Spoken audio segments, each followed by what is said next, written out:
lagi. Hampa balik. Hampa dikodoh.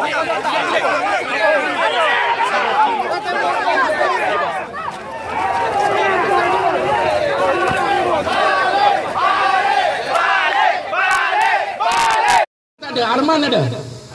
Jadi kita hari ini nak tunjuk pada budak-budak kecil ni, ini Liga Bola Sepak Profesional.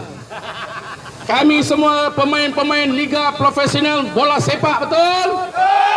Mereka semua baru bermain di hadapan rumah, sudah pandai nak gegar pemain bola sepak profesional. Jadi kita nak tengok dia gelecek hari ni, lepas tak lepas. Jadi dia cabar, dia kata kalau dia datang PWTC, orang pertama dia nak lempang Arman Azhar. Jadi saya kata tak apa, saya dengan berbesar hati menunggu tamparan istimewa daripada pemuda-pemuda ni. Boleh?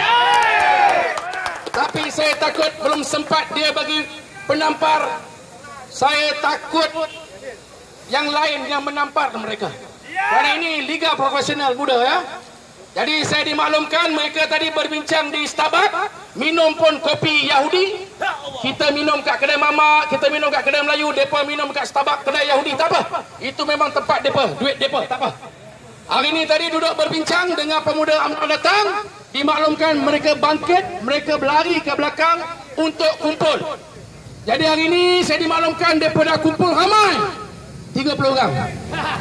Jadi kita 30 orang, saya minta yang lain tu tolong pakai baju armada untuk diorang.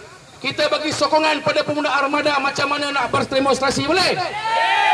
Jadi kita minta pemimpin Exco, apa nama dia? Armada? Gajah Mada?